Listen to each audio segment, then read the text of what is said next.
Buenas noches, compañeros, buenas noches, profesor.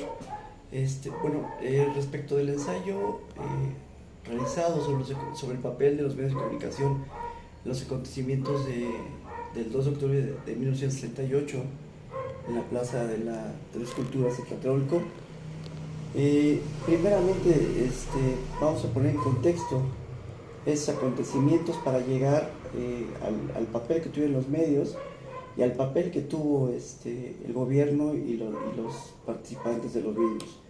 El llamado movimiento estudiantil suscitado en México en 1978 sucedió el 2 de octubre del citado año y se refiere al movimiento estudiantil que tuvo como colofón la matanza de las tres culturas de Tlatelolco, suceso que, si bien Tlatelolco fue un desastre histórico, o al menos a la opinión pública así no lo hicieron saber, el colofón tuvo tintes provocados por situaciones estudiantiles, pero con situaciones políticas de por medio.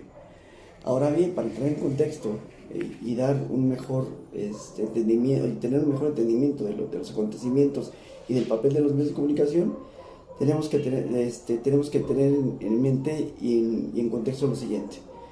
El mundo se encaminaba hacia el final de la década en medio de manifestaciones políticas, sociales y culturales. Sin importar en qué país se desarrollaran las concentraciones, la petición principal era universal y era libertad. Mientras en Estados Unidos grupos de jóvenes pedían equidad en cuanto a raza y por la reciente muerte de Martin Luther King, en España jóvenes pedían la destitución del dictador Francisco Franco. Francia no era la excepción. En Francia movimientos políticos de obreros, sociales, estudiantes llegaron hasta el extremo de que Charles de Gaulle, el presidente de Francia de ese momento, se puso al consenso de la ciudadanía para que su estadía estuviera de por medio, lo anterior temiendo incluso un golpe de Estado o una revolución social como la que ya en su momento había tenido Francia muchos años anteriores.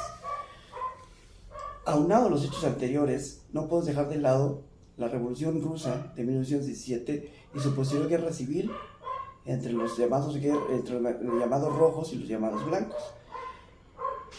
Asimismo, no podemos dejar de lado el término de la Segunda Guerra Mundial, en la cual, con el triunfo de los aliados, entiéndase Estados Unidos, la entonces URSS, Francia e Inglaterra, se dio inicio a la Guerra Fría, conflicto en el cual se enfrentaron dos ideologías, comunismo y capitalismo. El comunismo enarbolado por la entonces Unión de Repúblicas Socialistas Soviéticas y el capitalismo por la bandera de siempre, que significa los Estados Unidos de América. La lucha constante de Estados Unidos y del capitalismo en general para que la Unión de Repúblicas Socialistas Soviéticas, la URSS, no se hiciera de más territorios, o por lo menos no tuviera más países satélites, como en el momento se le llamaban, llevó a la intervención de Estados Unidos en diversos países. Tal fue el caso de Corea, tal fue Vietnam, que sin entrar en detalles, Corea terminó dividiéndose en Corea del Sur, lo que conocemos hoy como Corea del Sur, con una influencia capitalista, y Corea del Norte con una influencia socialista. O bien Vietnam, que igualmente, sin entrar en detalle del mismo conflicto, terminó en empate después de muchos años de un conflicto que Estados Unidos sostuvo y que era poco consensuado con su población. Donde sí tuvo una intervención preponderante y donde sí triunfó el apoyo de la URSS fue la Revolución Cubana, un conflicto que se dio en la década de los 50 y en la cual, con el triunfo de la misma, se implantó, si bien no en el continente americano, pero sí en una isla que pertenece al continente americano, el sistema comunista o socialista. Situación que sirvió incluso años posteriores para hacer una plataforma de lanzamiento de una bomba nuclear a Estados Unidos, dado el apoyo que tenía la URSS sobre la misma, y de ahí la importancia que tuvo el triunfo de la Revolución Cubana y el apoyo que tuvo la URSS en la misma. Hay que tener claro que para Estados Unidos era preponderante que la expansión del comunismo no se diera en demás países de América, máxime en México por la cercanía que existe, por ser el vecino, más por situación geográfica que por una situación de gusto. En México ha servido y sigue sirviendo como un filtro entre los problemas que tenga Estados Unidos en los problemas que tiene Estados Unidos. Hoy lo podemos ver con el tema de migración, del cual es conocido actualmente. Bueno, regresando al tema del comunismo, Estados Unidos, al tener esa preocupación de que se expandiera el comunismo, apoyó a México en el sentido de que no hubiera movimientos de este tipo dentro de su territorio. Movimientos que desestabilizaran primeramente a México y que tuvieran una consecuencia en el país vecino. De esto no fue ajeno a los medios de comunicación. Los medios de comunicación siempre tuvieron conocimiento de estos acontecimientos, de esta ayuda que proporciona Estados Unidos, incluso de movimientos subversivos que había en con tintes comunistas. Mas, sin embargo, hay que tener en cuenta que los medios de comunicación, más allá que se encuentren cooptados, tenían una gran presión, dado que no hay que olvidar que los medios de comunicación son una concesión. El papel periódico que se distribuía en esa época era un monopolio del gobierno mexicano. Por lo tanto, el medio a quitar esa concesión, o incluso que no se surtía de papel periódico, representaba, en términos económicos, una gran pérdida para los medios, y por lo tanto no podían darse el lujo de permitirse que hubiese ese tipo de noticias o que se filtraran ese tipo de noticias. Por lo tanto, eran sesgadas, por lo tanto, eran parciales y por lo tanto no se daban como se tenían que dar.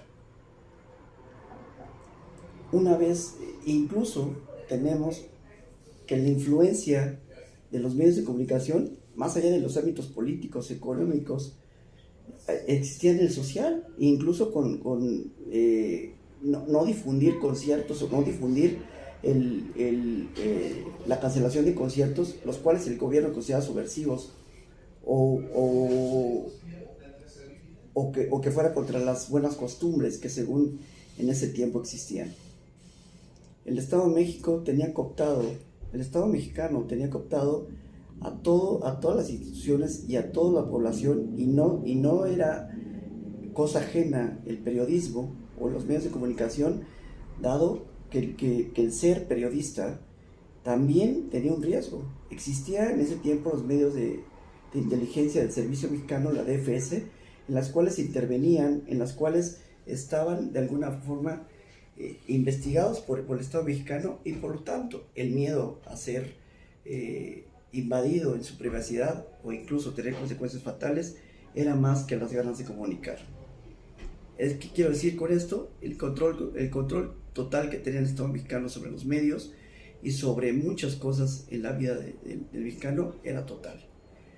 Y bueno, y llegamos a los fatídicos hechos del 68, lo cual el ensayo no trata de tal, pero hay que relatar que previo a esos hechos hubo antecedentes. El más sonado fue la pelea entre estudiantes que se dan meses antes, la llamada Marcha del Silencio, la acusación que se hace al rector Barros Sierra de ser el incitador de los medios, y llegamos al colofón que fue la llamada matanza de Tlatelolco del 2 de octubre del 68.